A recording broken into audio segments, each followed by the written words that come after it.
জাহাঙ্গীরনগর বিশ্ববিদ্যালয় কেন্দ্রীয় শিক্ষার্থী সংসদ নির্বাচনে অব্যবস্থানা ও ফল প্রকাশে বিলম্বের প্রতিবাদে রাজধানীতে বিক্ষোভ মিছিল ও সমাবেশ করেছে বাংলাদেশ ইসলামী ছাত্র শিবির। শুক্রবার সন্ধ্যা 7:30টায় ছাত্র শিবির ঢাকা মহানগর পূর্ব শাখার উদ্যোগে রাজধানীর বায়তুল মোকাররম উত্তর গেট থেকে মিছিলটি শুরু হয়ে জাতীয় প্রেস ক্লাবের সামনে এসে সংক্ষিপ্ত সমাবেশের মাধ্যমে শেষ হয়।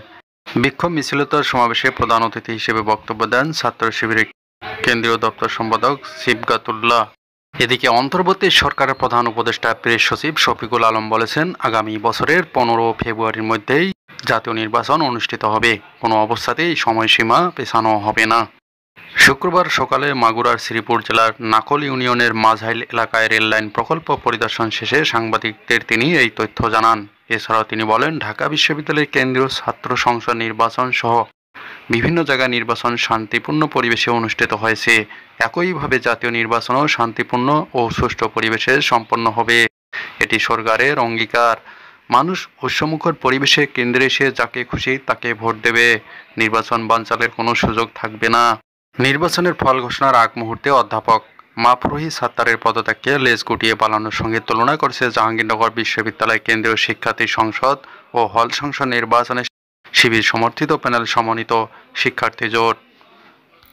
জাকসু ও হল সংসদ নির্বাচন কমিশনের সদস্য অধ্যাপক মাফরুহি সাত্তারের পদত্যাগের প্রতিবাদে শুক্রবার রাত 10টার দিকে জাকসু নির্বাচন কমিশনের সামনে আয়োজিত এক সংবাদ সম্মেলনে প্যানেলের প্রার্থীরা এই মন্তব্য করেন।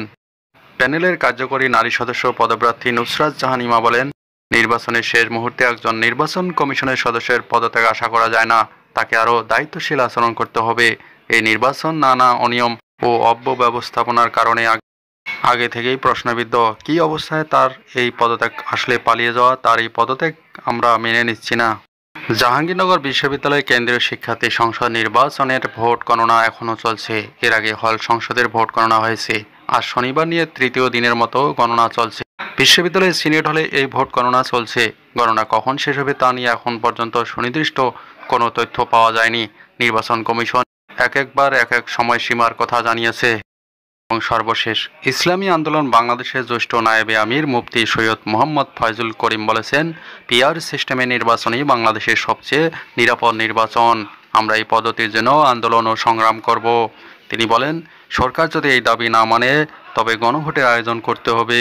জনগণ যদি পিআর পদ্ধতি চায় আমরা তা গ্রহণ করব, আর না চাইলে করব না। শুক্রবার বিকেলে খুলনা নিউ মার্কেট চত্বরে ইসলামী আন্দোলন বাংলাদেশের এক জনসভায় প্রধান অতিথির বক্তব্যে তিনি এসব কথা বলেন।